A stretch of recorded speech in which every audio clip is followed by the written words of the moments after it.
Son varios los compañeros que van a intervenir desde la sala. Ahora daremos comienzo y les presentaré oportunamente. Después, a nivel, bueno, las ponencias principales que serán a cargo del profesor Francisco Manuel García Costa, de la Universidad de Murcia, también del profesor Leopoldo Abad Alcalá, de la Universidad de San Pablo, y también desde el punto de vista online, a través de la propia conexión en Webex, llevará a cabo su ponencia la profesora Carmen Gloria Droguet González, que también creo que está ya en la sala online. Después tendremos también otra ponencia oral, en este caso, desde el punto de vista presencial, entiendo, con Carlos Gil García, y el resto ya de compañeros intervendrán en formato online con María Guadalupe y Molina de Aro, estará por ahí la compañera mexicana, Jaime Rojas Castillo, Raúl Rodríguez Eguíbar, María Rebeca Alcaide Cruz, Marina Alicia San Martín Rebolloso y, por último, Alexandra Molina Dimitrijevic. Vamos a dar comienzo, sin más dilación, a la primera de las ponencias principales que llevará a cabo el profesor Francisco Manuel García Costa. Lleva por título Publicidad y Transparencia como categorías legitimadoras del Estado constitucional. Cuando quiera, profesor García Costa, adelante, tiene la palabra. Muchísimas gracias, querido señor moderador. Muy buenas tardes a todas y a todos. Buenos días a quienes escuchan desde la otra orilla del Atlántico. En primer lugar, me gustaría expresar mi más profundo y sincero agradecimiento a la organización de este Congreso Internacional de Transparencia por la extraordinaria amabilidad y generosidad que ha tenido al invitarme a iniciar esta conferencia. Agradecimiento que personifico en Manuel Fernández de Diego, sobre todo en mi amigo, el profesor Sierra, compañero de la Facultad de Derecho de la Universidad de Murcia, departamento, y también, como no, en Jorge Castellanos, que muy amablemente nos ha ayudado en todo, y también en Daniel Jové, que nos está ayudando en la dirección técnica. Muchas gracias. Yo creo que la mejor manera de agradecer es precisamente someterme al tiempo pactado, y como tengo 12 minutos, intentaré en esos 12 minutos trasladarles las claves involucradas en esta ponencia, publicidad y transparencia como categorías legitimadoras del Estado constitucional. Al habérseme formulado la invitación a esta mesa sobre derechos humanos y transparencia, y dado que no había ninguna otra mesa sobre temas que están en la frontera entre la filosofía política, la alta teoría de la democracia y el derecho constitucional, pues decidí presentar una transparencia que nos recordara un poco el porqué y el para qué de la transparencia. Y la oportunidad de esta ponencia, pues posiblemente ha venido porque no sé si han podido asistir a un debate previo en esta sala donde algunas personas cuestionaban el coste de la transparencia. Y eso, en el fondo, tiene una respuesta que es la respuesta que puede dar esta conferencia, que estructurará en tres grandes partes. En primer lugar, recordar por qué el Estado constitucional, el Estado representativo, es el Estado de la publicidad, es el Estado de la transparencia. Y la transparencia no es más que la aplicación a todos los ámbitos de la actividad estatal del principio general de la publicidad parlamentaria. En segundo lugar, veremos cuáles han sido básicamente las dialécticas de la evolución entre democracia directa, democracia indirecta y transparencia a lo largo de la evolución constitucional para comprender que hoy el Estado representativo es verdaderamente un Estado representativo porque es un Estado transparente. En el momento en el cual es posible que gracias a la democracia electrónica la democracia directa es una realidad, pero lo que también es realidad es que por primera vez el Estado representativo es una realidad. Lo que siempre se había fundamentado en presunciones, en grandes claves teóricas, hoy es una realidad gracias a la transparencia.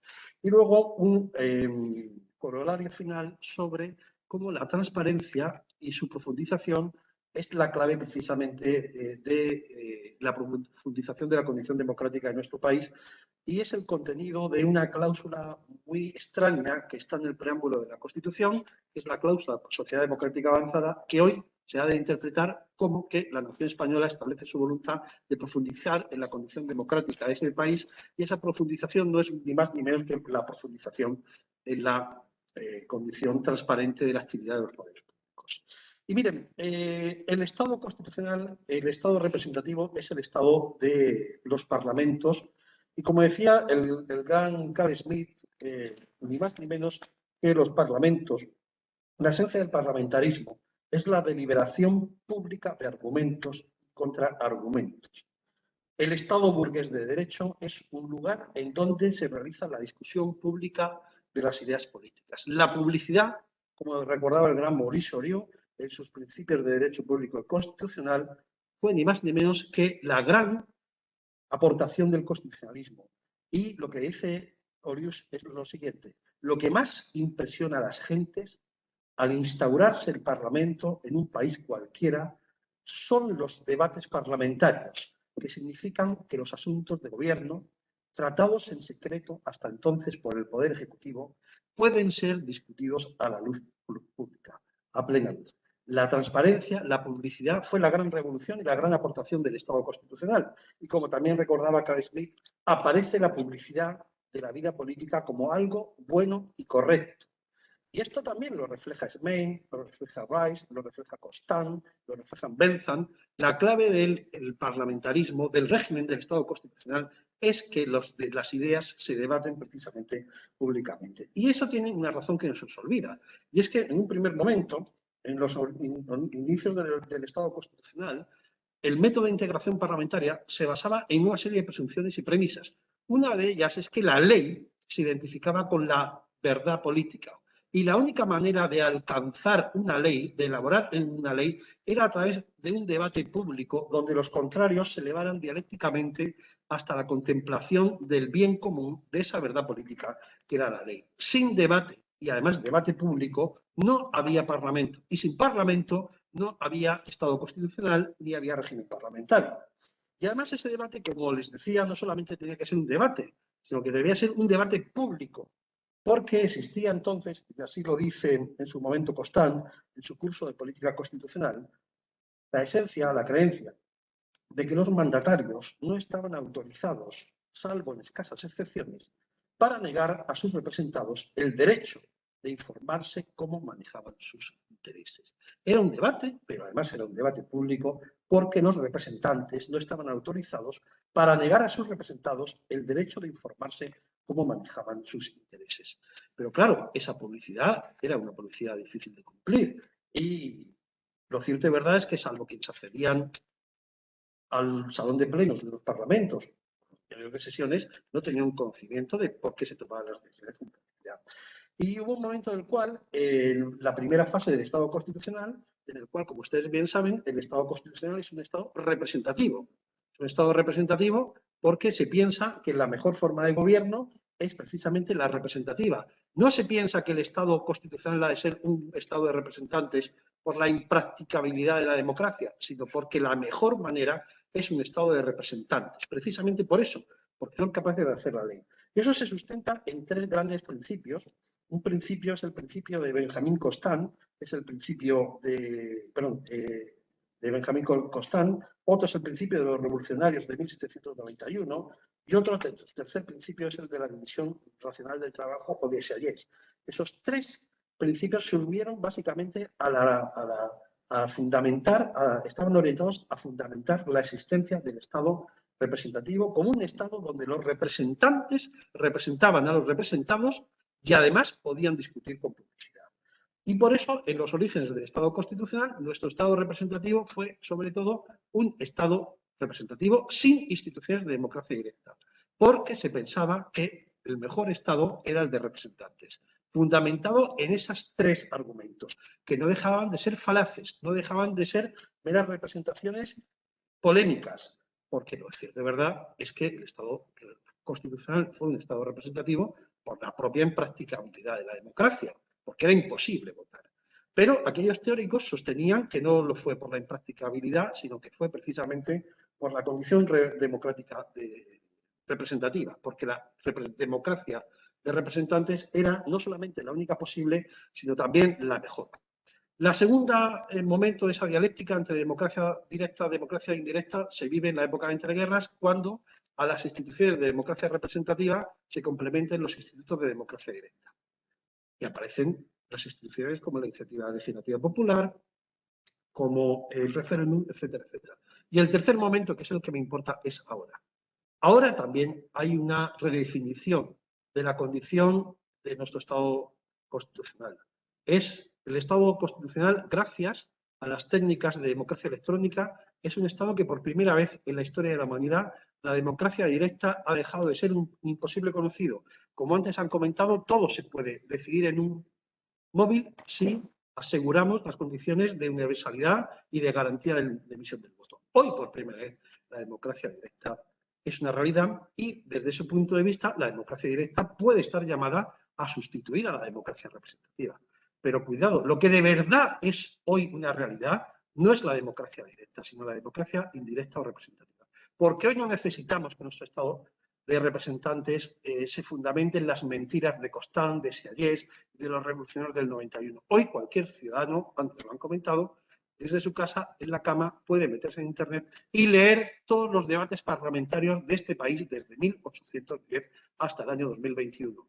Y toda la actividad pública desempeñada por las distintas entidades locales, organismos autonómicos, etcétera. Hoy, lo verdaderamente interesante es que nuestros representantes lo son gracias a la transparencia y al derecho a la información, y el derecho a acceso a la información pública. Y esa es la verdadera clave, ni más ni menos. En esa reformulación, hoy nuestro Estado es un Estado representativo porque hoy los mecanismos se dan a través del principio de transparencia.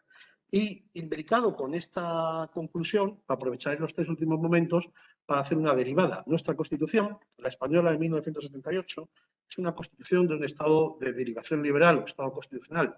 Pero, sin embargo, en el preámbulo constitucional tiene una cláusula extraña que es una originalidad del constitucionalismo español porque solamente se encuentra en España, y es la cláusula que establece que España, la nación española, manifiesta su voluntad de consolidar un Estado social, un Estado democrático, una sociedad democrática. Esa cláusula es una cláusula que podía leerse a la luz de la teoría marxista del Estado, pero hoy ya no tiene ningún sentido, habiendo desaparecido los Estados socialistas prácticamente de la faz de la Tierra. ¿Cuál es el contenido de esa cláusula sociedad democrática avanzada? Pues para algunos ese contenido ha de integrarse por referencia al elemento social, una transformación de la sociedad en un sentido del artículo 9.2 de la Constitución española. Pero para otros lo que realmente viene a decir esa cláusula es que la democracia debe profundizarse, ha de ser real y efectiva, y la participación de la sociedad en el Estado y en los poderes públicos ha de ser una participación real y efectiva. ¿Y cómo se hace? Más ni menos que a través de la profundización en la condición transparente y el derecho de acceso. Y eso es básicamente el contenido posible, el único contenido posible que hoy puedo tener esa cláusula sociedad democrática avanzada. Es acoger ese tercer momento de esa dialéctica entre democracia directa y democracia indirecta. Y básicamente es un aval hacia la transparencia. Cuidado, pudiera parecer que la transparencia hoy en España precisamente no necesitan más avales, pero hay ciertas inmunidades del poder. Tenemos una de las leyes de transparencia más que se aprobó más tarde, y además tenemos todavía muchos diseños de organismos institucionales de garantía de la transparencia que todavía no cumplen con las exigencias de una autoridad administrativa independiente o de un comisionado de las Cortes Parlamentarias. Y esa cláusula básicamente lo que viene a decir es que hay que profundizar en la condición democrática de nuestra sociedad y que la verdadera paso hacia la democracia, la verdadera paso democrático, el nivel superior en nuestra condición democrática es precisamente profundizar en la condición democrática, que muchas veces se cuestiona. De hecho, en un debate previo en esta misma sala hace unos minutos se ha cuestionado si los costes de la transparencia realmente merecen la pena. Y claro que merecen la pena.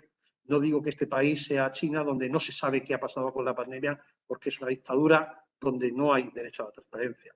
Pero efectivamente, en los países donde hay transparencia, la transparencia es el mejor mecanismo de control del poder y para asegurar las democracias. Pues muchísimas gracias y un placer estar con ustedes. Muchísimas gracias, profesor García Costa, por sus interesantísimas reflexiones, por ceñirse con esa concisión también al tiempo estipulado, así que doble agradecimiento por mi parte. El siguiente ponente principal es el profesor Leopoldo Abad de la Universidad CEU San Pablo de Madrid, la Cardenal Herrera de Valencia, donde yo estudié, así que con un especial cariño además tengo esa institución del CEU San Pablo. El título de su ponencia es un ámbito genérico y nos va a ir manifestando en este sentido la relación con este contexto de transparencia y derechos humanos para concretar un poquito más me ha facilitado el título de Transparencia y Derechos en el Estado Democrático de Derecho. Igual que el profesor García Costa, unos 12 o 15 minutos por exposición. Y cuando quiera, por favor, muchas gracias a todos. Muchas gracias, Jorge. Está contigo aquí este concurso de transparencia. Quiero agradecer, por supuesto, a los organizadores, a amigo Manuel Sánchez de Diego y Javier Sierra, que me han invitado a esta sexta edición del Congreso Internacional de Transparencia. Quizá la amistad es lo que justifique mi presencia aquí, pero cuando me dieron el tema, me dijeron el tema del que tenía que hablar, transparencia y derechos humanos, me di cuenta que a lo mejor no eran tan amigos, ¿no? Porque tema tan omnicomprensivo, hablar de derechos humanos y transparencia, es hablar prácticamente de todo, ¿no? Claro, el problema que yo me encontraba era que era difícil saber acotar el tema, ¿no? Porque son unos ámbitos muy amplios.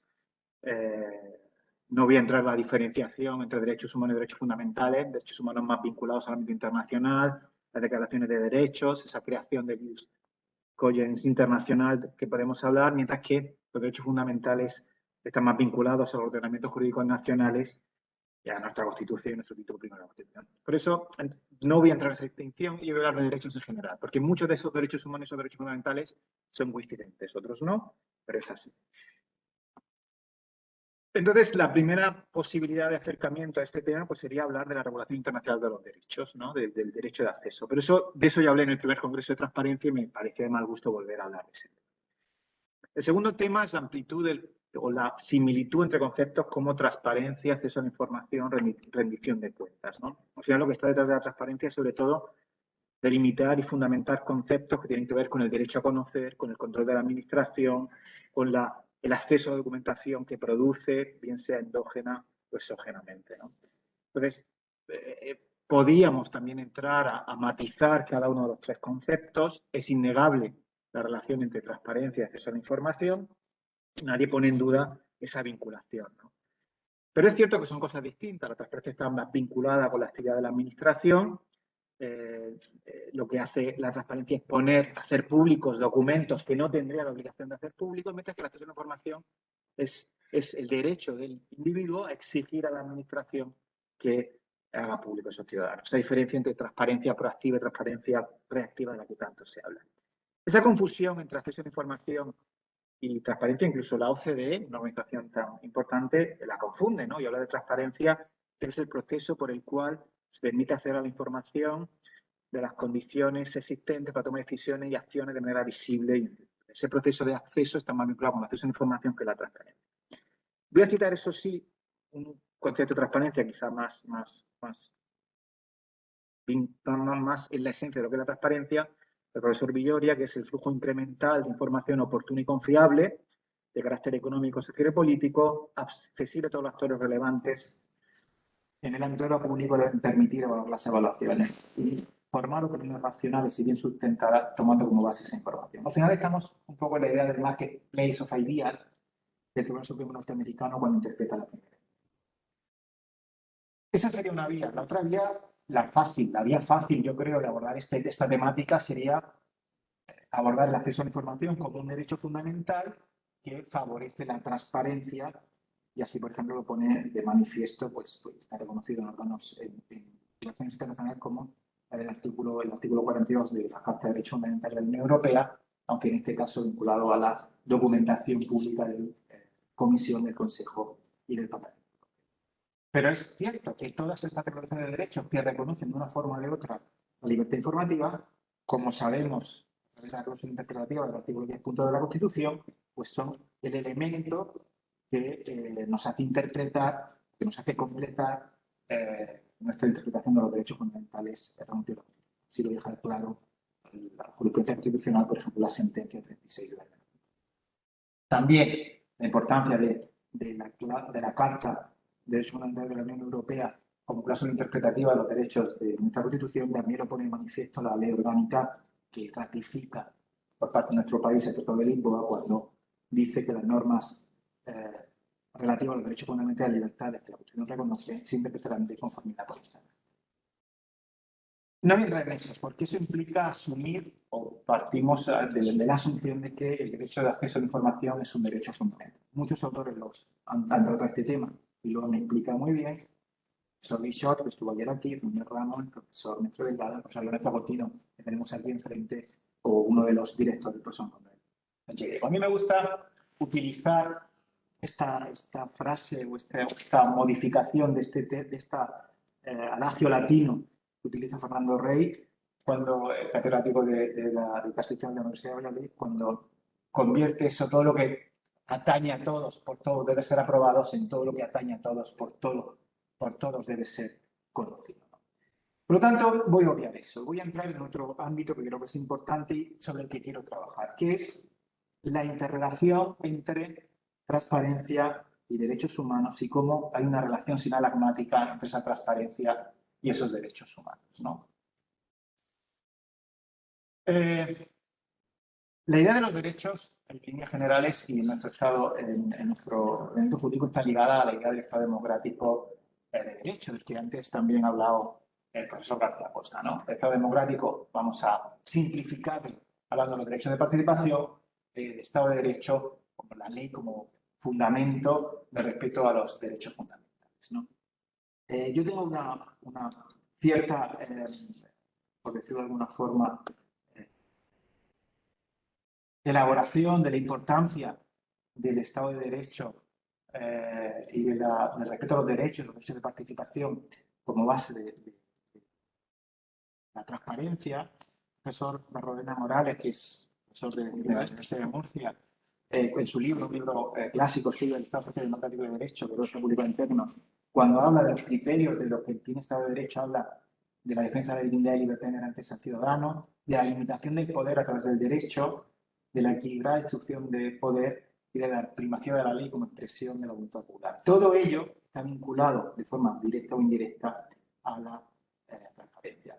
La propia Naciones Unidas, cuando habla de los principios que deben ser fundantes de la buena gobernanza, habla de la idea del Estado de Derecho, de imparcialidad, ¿no? De la exigencia de legalidad, de mecanismos de control del poder, de disponer de recursos que protejan los derechos.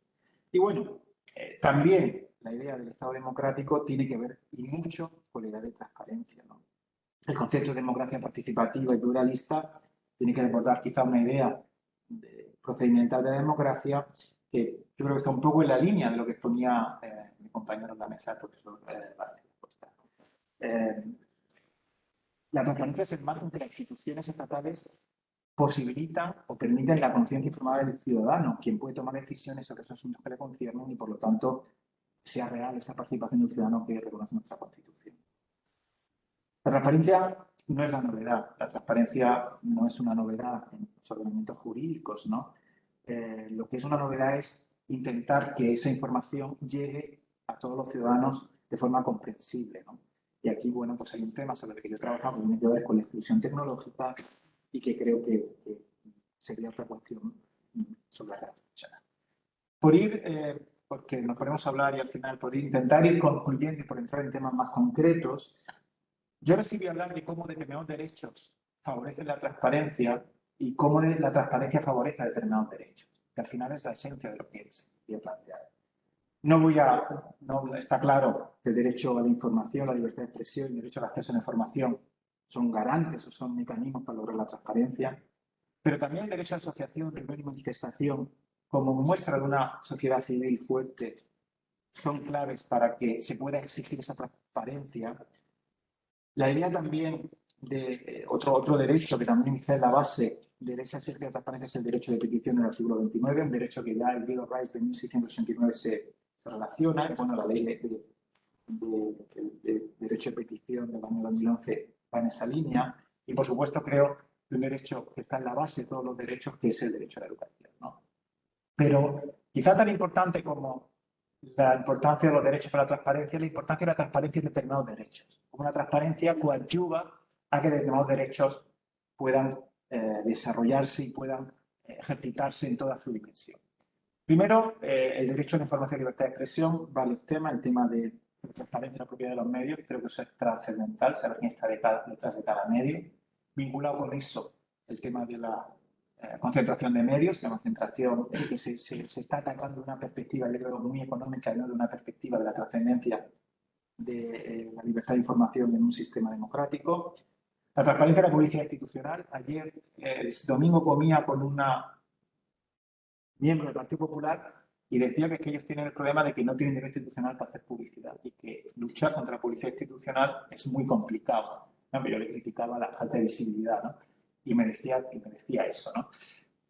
Hay leyes de la Ley 29 de 2005, caso nacional, o la Ley 12 de 2018 de aquí de la Generalitat Valenciana sobre publicidad institucional.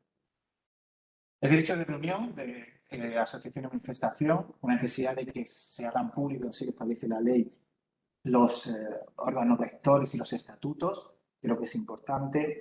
El tema de los lobbies, sobre el que mañana se hablará largo y tendido. Jorge hablará largo y tendido sobre este tema, el profesor también, Rafa Rubio, también hablará de este tema. O, por ejemplo, el tema de las manifestaciones, la transparencia de la moderación de las manifestaciones. Hace poco metí una manifestación homófoba en Chueca, que la había organizado una asociación sindical y se acabó transformando en otra cosa, ¿no? Y luego, otros derechos que son también importantes, como el derecho también de petición, el derecho de educación o el acceso a la información. Y luego, volviendo a otros derechos dentro del derecho de participación, por ejemplo, la importancia de la participación en los procesos de elaboración de las leyes. Ahí he puesto un gráfico que no se ve sobre Transparencia Internacional en el informe de este año, del 2021, cuando le preguntan si se tiene en cuenta a los ciudadanos en la elaboración de las leyes. España está en el cuarto lugar por la cola, con un 16%. La financiación de los partidos políticos es otro tema donde la transparencia es fundamental. La transparencia de la actividad procesal, la publicidad procesal que choca con el secreto de sumario, la publicidad de las sentencias, otro elemento clave de la transparencia, pero aquí yo planteo una cosa, la publicidad de las deliberaciones, donde se pueden hacer públicas o no, no se suelen hacer públicas, aunque normalmente suele haber filtraciones. Y luego nuevos retos por la transparencia, y con esto ya acabo. Si nos fijamos también en ese informe de Transparencia Internacional, nos encontramos que entre las instituciones que se consideran más corruptas, primero los miembros del Parlamento, pero justo después están los ejecutivos de las empresas y los banqueros. Y aquí entramos en otra dimensión, que es la transparencia en el ámbito privado. Cómo se respetan los derechos humanos y la transparencia en el ámbito privado. Ahí tengo una serie de resoluciones, algunas de ellas de Naciones Unidas, donde se plantea la necesidad de empezar a exigir el respeto a los derechos humanos por parte de las empresas privadas. ¿Lo van a hacer? ¿Lo van a cumplir? Pues difícilmente, ¿no? Porque es cierto que los tratados internacionales ya no sirven para regular y proteger los derechos humanos. Primero, porque las principales violaciones de derechos humanos ya no provienen de actuaciones de los estados, sino muchas veces de empresas multinacionales que son nuevos sujetos de derecho internacional. El profesor Timothy Garton-Ash llama a las grandes empresas de Internet pequeños países sin territorio, ¿no? Y es que son algo parecido a eso, ¿no? Y luego porque al final hay pocas posibilidades de imponer estas obligaciones, ¿no? Como se da cuenta, más que otra cosa, lo que he hecho ha sido apuntar distintas ideas que creo que son interesantes. Hay muchos conflictos, muchos ámbitos de la transparencia, los derechos humanos pueden colisionar. El empleo de la seguridad como límite para la transparencia. Hoy me ha llamado una periodista de ABC a preguntarme que por qué el gobierno no ha entregado todos los informes de la abogacía del Estado sobre el estado de alarma. Han entregado unos, pero otros no. Entonces yo digo, precisamente voy a un congreso de transparencia, contaré el caso para dejar claro la dificultad de la transparencia. No sé qué alegará el gobierno, de seguridad o qué. La protección de los datos y la transparencia, como aquí hay también una dicotomía, un tema también, el tema del monopolio informativo, el tema de la transparencia de los algoritmos, un tema sobre el que Lorenzo ha trabajado y que creo que es un tema también del futuro. Y la respuesta desde el punto de vista del derecho, pues bueno, planteo algunos principios de proporcionalidad, gobernanza, autorregulación. Todos ellos pueden ser, pero no sé, creo que si no mezclamos todos ellos, difícilmente se podrá respetar los derechos humanos en ese ámbito privado. Y nada más, como siempre, preparo una presentación muchísimo más larga del tiempo que tenía, pero bueno, la aprovecharemos y si podemos, pues la transformaremos en un artículo que podamos expresar todo. Muchas gracias. Pero no debe pasar, gracias. Muchísimas gracias, profesora Abad, por la concisión y por ceñirse al tiempo y también por la amplitud de la ponencia, aun concretando también en cuestiones muy interesantes y yo creo que complementando perfectamente la del profesor García Costa. Yo creo que nos han dado una visión inicial y genérica, cumpliendo también el cometido de estas ponencias principales de ámbito general, que yo creo que ha sido un inicio excelente y que va a culminar, no me queda duda, la profesora Carmen Droguet con la tercera de las ponencias principales. Es profesora de la Universidad Andrés Bello de Chile, por eso va a participar desde las pantallas a nivel online y cuando ya sea posible, a efectos técnicos, le paso la palabra para que pueda desarrollar su ponencia. Cuando quiera, profesora Droguet, adelante. Bueno, puedes pasar a la siguiente si quieres. Bueno, lo primero es, en primer lugar, me gustaría agradecer esta invitación. Desde el inicio he sido invitada al Congreso Internacional de Transparencia. Quiero agradecer en especial a Manuel, a Javier Sierra, por esta importante actividad. Esta es una actividad en la que participo feliz y espero este año contribuir con un poco más en materia de transparencia y con un tema bien específico que forma parte de un fondo de investigación adjudicado que me adjudiqué junto a otra doctora el año pasado. Y la presentación se titula, tal como lo pudieron ver, el acceso a la información de interés público de las personas privadas de libertad en Chile. Esto obedece a múltiples discusiones, como todos los temas de investigación que uno tiene de la vida diaria, en el fondo, la cotidianidad que tengo con mi marido, que en el fondo cuando alguien se va preso lo asocia a que debería perder otras garantías, y no solamente, y muchas veces mucha gente lo entiende así. Entonces, mi punto de vista, y en relación a la ley de acceso a la información, era ver hasta dónde se puede llegar vía acceso a la información, a información de interés público. O sea, porque en el fondo lo que yo voy a acceder a través de la 20.285 en el caso de Chile, ya vamos a ver cuáles son las diferencias con el caso español, es información de interés público. Y en el caso de los privados de libertad va a haber mucha información de interés público a la que yo voy a estar interesado en acceder, pero tal vez no tengo el derecho pero no lo ha interpretado de ese modo el Consejo para la Transparencia, no lo ha interpretado de ese modo el órgano encargado de a quien se le solicita la información, el obligado a la información, y no lo entiende de ese modo la persona común y corriente que va a solicitar información, como tenía oportunidad de escuchar en una presentación del grupo anterior. Sobre todo cuando estas solicitudes son a través de Internet, sobre todo cuando no se baja el contenido teórico a la gente y se le explica en la práctica cómo instrumentalizar el derecho. Y para llegar a ese punto, a los privados de libertad y algunos de los casos, porque lo que yo hemos hecho con mi compañera es sistematizar hipótesis de información de interés público desde la creación del Consejo para la Transparencia en Chile, desde la ley 20.285, que es del 2008, y desde el año 2009, que empezaron estas solicitudes, a la fecha, en materia de personas privadas de libertad. ¿Qué tipo de información se ha solicitado? Y el Consejo para la Transparencia chileno ha resuelto que es información de interés público. Y en el caso chileno esto nos importa con especial énfasis por cuanto, a diferencia del artículo 15 y 16, 14, 15 y 16 de la ley española, que contempla de manera explícita el test de daño y el test de interés público, y habla del interés público de la información, la ley chilena, al momento de regular las causales de secreto reserva, no lo hace. Por lo tanto, la doctrina y la jurisprudencia lo entienden de manera implícita, lo cual flexibiliza aún más la interpretación de las excepciones, no solamente de las excepciones, sino que de esta regla general de transparencia, incluso llegando a solicitar información que en principio, si estuviéramos en el caso de una persona que no está privada de libertad, uno diría, no, momentito, esa información no es información pública. Y eso no me lleva a la pregunta, que es el fondo de mi proyecto de investigación, y que esto finalmente, bueno, voy a compartir con ustedes el PowerPoint y el artículo, finalmente es, ¿hasta dónde podemos diferenciar?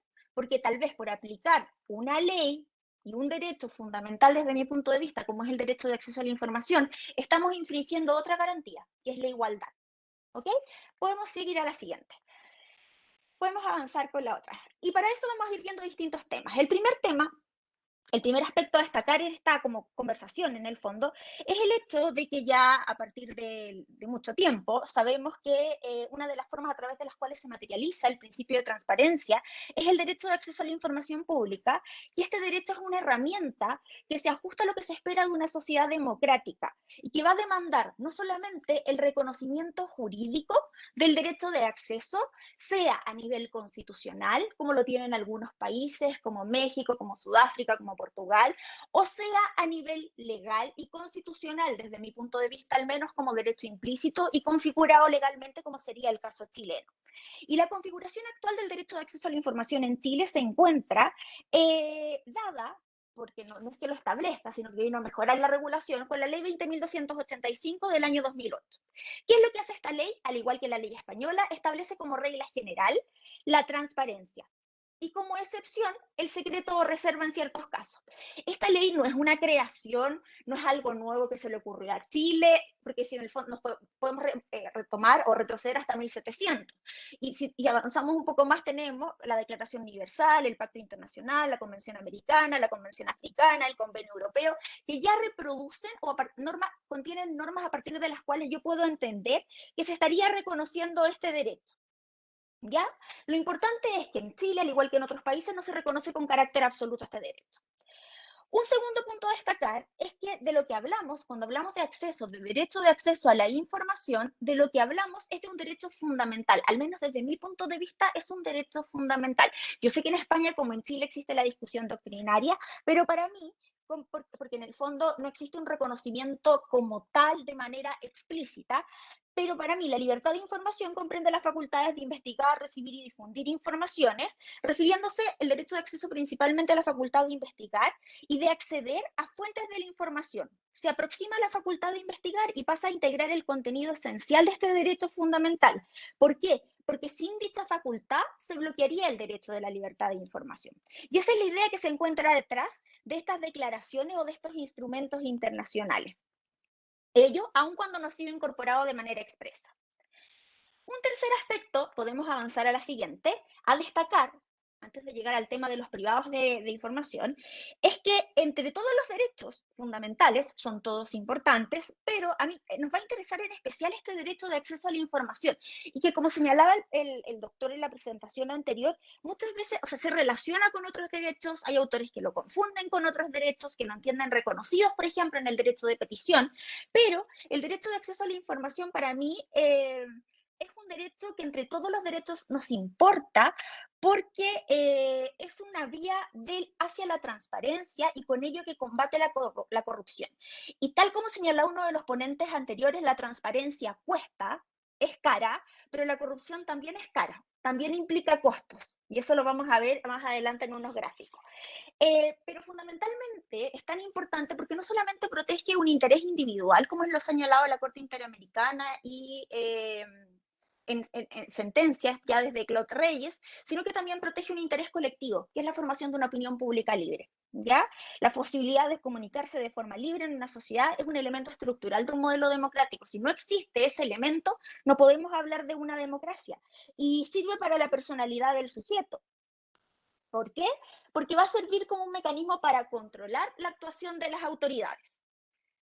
Un cuarto punto a destacar, bueno, ya acá tenemos la evolución normativa, es la evolución normativa que ha tenido este derecho en Chile, porque en los 90 se inicia con casos de corrupción, luego viene el informe de la Comisión Nacional de Ética Pública, que propone elaborar una ley, la ley de probidad introdujo modificaciones a la 18.575, pero posterior a eso se produce el cambio clave, con la condena a Chile en Claude Reyes, tras lo cual vino luego la reforma constitucional del año 2005, que no reconoce el derecho de acceso, lo que eleva a rango constitucional es el principio de publicidad, y el 2008 se establece la 20.285. Y esta ley 20.285 tiene grandes ventajas en comparación a la anterior, porque establece no solamente un mecanismo de transparencia activa, que es que los órganos ponen a disposición información, sino que también configura y perfecciona el reconocimiento del derecho, perfecciona la configuración, no el reconocimiento del derecho de acceso, estableciendo como regla general la publicidad y como excepción el secreto reserva y crea un órgano a cargo de fiscalizar y de sancionar. Y ojo que en Chile, quien fiscaliza y sanciona por la aplicación de la Ley de Acceso a la Información es el Consejo para la Transparencia. Pero mientras no se modifique la Ley de Protección de Datos Personales, quien está a cargo de fiscalizar esa ley también es el Consejo para la Transparencia. Entonces, el mismo órgano, al momento de resolver una solicitud de acceso, ¿quién pondera? Y quien pondera porque en el ejercicio de su competencia, del principio de juridicidad, de legalidad, es quien debe hacerlo. ¿Ok? Y esto se vio complementado posteriormente con un reglamento. Ahora, uno de los aspectos importantes, y acá ya voy a entrar a los casos, es los órganos a los cuales se les aplica. Puedes avanzar a la siguiente. Bueno, el Consejo para la Transparencia, que lo vimos, la resolución de casos, que tiene facultades normativas de promoción, capacitación, fiscalización y sanción. La siguiente. ¿Qué información es pública de acuerdo a la Ley 20.285? Los actos y resoluciones de la administración pública, sus fundamentos, los documentos que le sirven de sustento, complemento directo y esencial, los procedimientos que se utilicen para su dictación.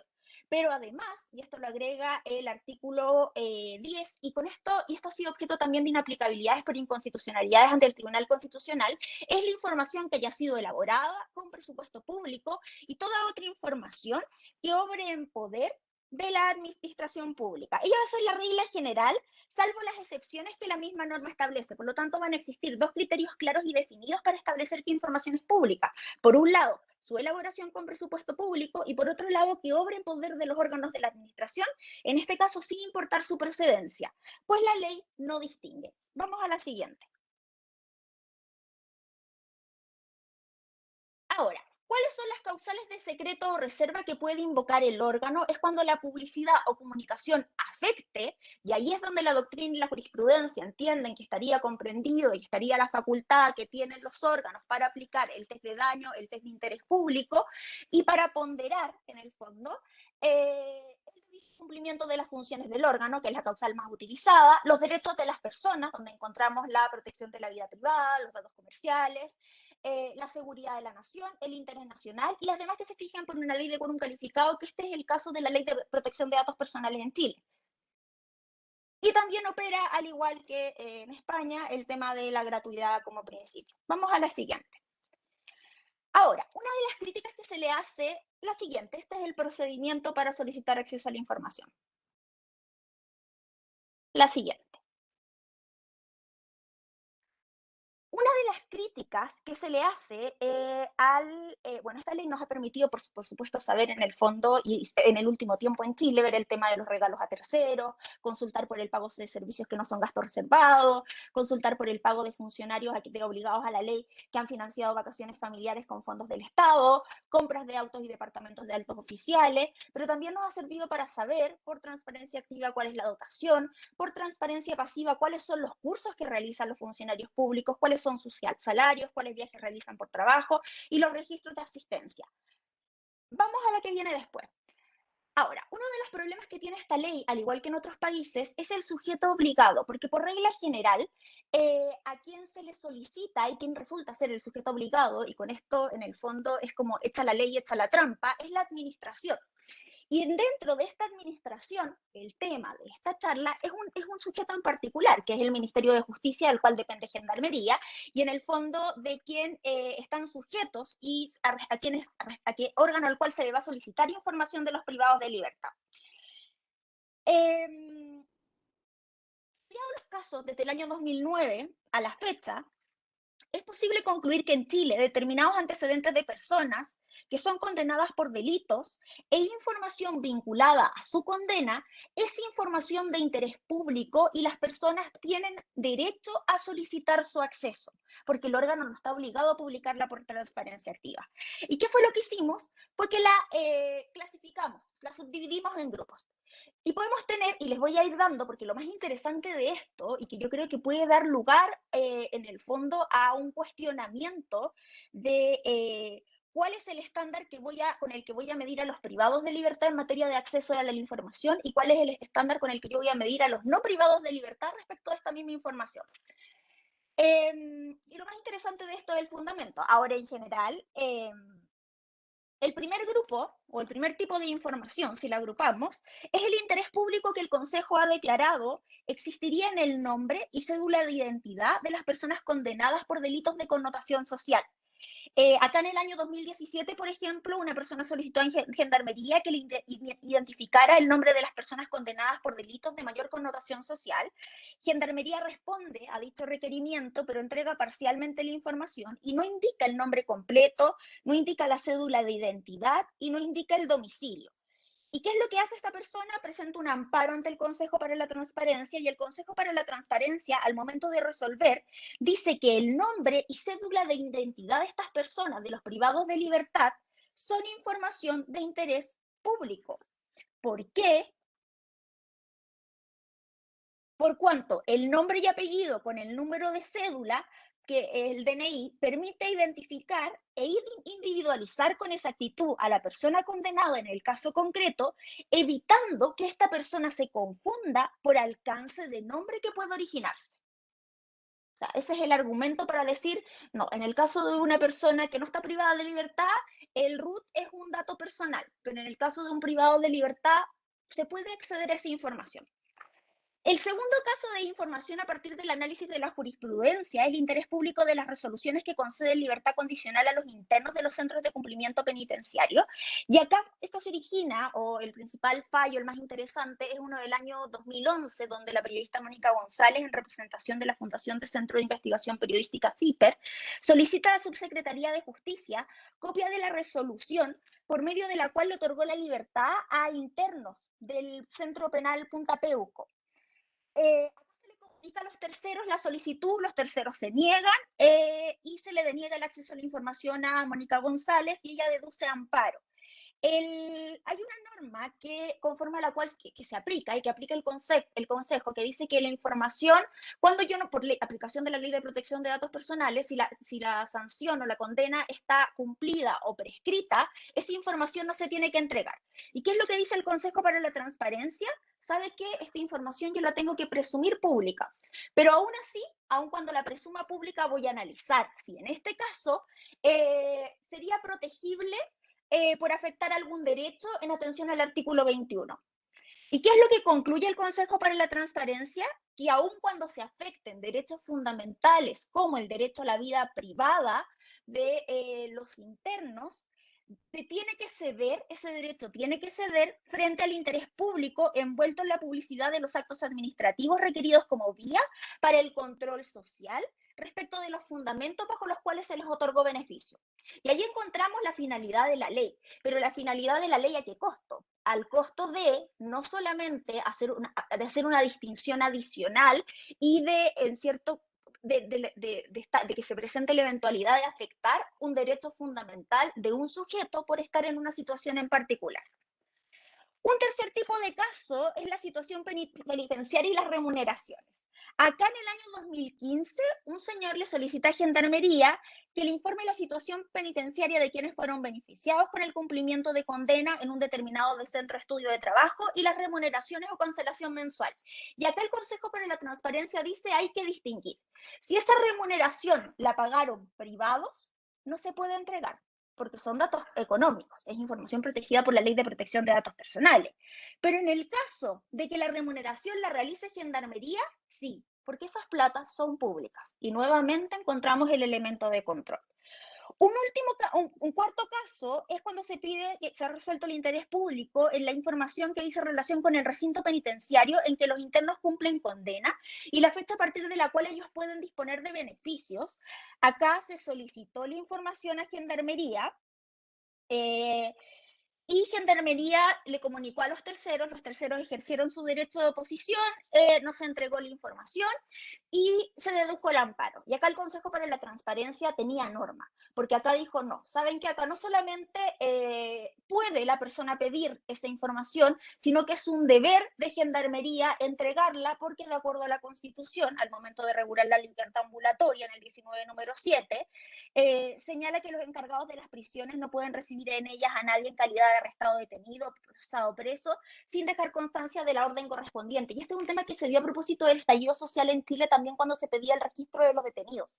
A mí me tocó que me llamaran y me preguntaran y dije, no, si es información pública, ¿ya? Y un último caso es la ficha única. Acá también nuevamente CIPER, que es el Centro Periodístico de Investigación Periodística, le pide a Gendarmería información de personas que se encontraban fallecidas. Y entre la información que solicitan estaba la ficha única.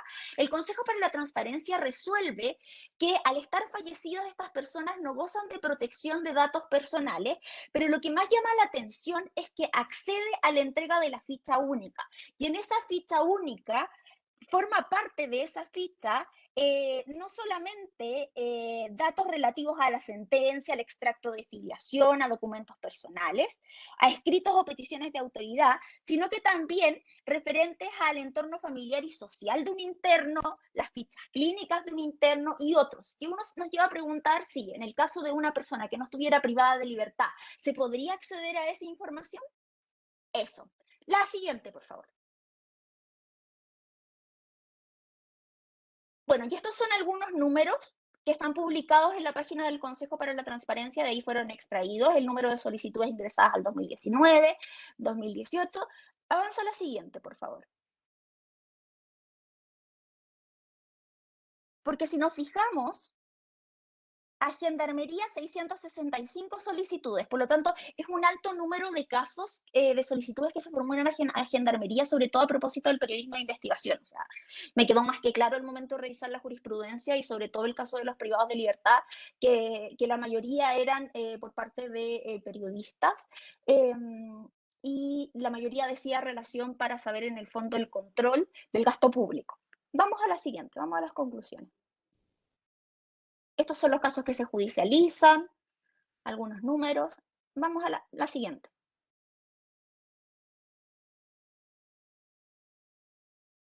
Bueno, en Chile el tema de la transparencia ha ido en aumento y no solamente se cuenta con información a través de la página de transparencia, sino que a través de la labor que realiza el mismo consejo, la labor educativa y de la Contraloría. Ya es súper importante para que en el fondo no se piense que solamente el Consejo para la Transparencia y no solamente los órganos, porque los órganos están obligados a entregar información por transparencia activa, pero ese es el mínimo. Por lo tanto, muchas veces también entregan más de lo que ponen a disposición, más de lo que están obligados a hacer. Vamos a la última. La ley 20.285, que se encuentra actualmente en trámite de reforma y a la espera de su reforma desde septiembre del 2018, y ese es el boletín. Hay uno que dice conclusiones. Acá, a modo de conclusión. Y acá, porque estas son todas las conclusiones que uno llegaría al momento de analizar el acceso a la información. Yo me quiero quedar con el que uno dice ya, ¿aumenta la confianza en la información pública? Sí, eso es así, efectivamente. ¿Aumenta la instrumentalidad del derecho? Sí, porque yo mediante el acceso voy a conocer, voy a acceder a información y esa información me va a servir para poder ejercer otros derechos. Disminuye la percepción de corrupción. Y ahí vámonos al caso de que efectivamente disminuya la corrupción, aun cuando la transparencia involucra un costo, la corrupción también involucra un costo, y entre las láminas anteriores estaba el costo de la corrupción, al menos para Chile. Pero yo tengo dudas en cuanto a las 4 primeras, porque aumenta la confianza en las autoridades, aun cuando seguimos en deuda. Si establece diferencias, por ejemplo, entre un privado de libertad y una persona no privada de libertad, respecto de ciertos antecedentes, ¿va a cumplir con este objetivo? Lo mismo con lo segundo, legitima las instituciones, legitima todas las instituciones. Si una institución en el fondo se le autoriza un umbral de interpretación mayor a partir de una interpretación implícita que se hace ya del artículo 21 de la 20.285, porque nosotros no tenemos el criterio interpretativo que tienen ustedes en España donde se señalan los pasos. Nosotros tenemos una recomendación que es muy parecida, pero tampoco la norma de manera explícita, la 20.285, no es tan... siempre el pastor del vecino es más verde, yo esto lo digo todos los años en el Consejo para la Transparencia, pero nuestro artículo 21 no es como el 14 de ustedes, no es como el, a ustedes me refiero a la ley 19 de 2013, no es como el 15, por lo tanto es algo implícito a partir de algo implícito. Y si a un órgano le estoy dando la facultad de interpretar más allá, interpretar la publicidad de manera tan amplia, que no digo que la publicidad sea mala, está bien, de hecho mi tesis de doctorado fue sobre el acceso a la información, pero tan amplia que la restricción, ya va a significar una vulneración de un derecho o que va a permitir cuestionar la legitimidad de la institución, me parece que llama la atención, o enciende una alerta al menos. Y seamos positivos, legitima la política, pero ¿va a legitimar la política en estos casos? Eso. La última, si puedes, por favor. En la última está mi correo electrónico, en caso de que tengan cualquier duda. Y eso yo creo que me pasé. Siempre me paso en el tiempo. Perdón.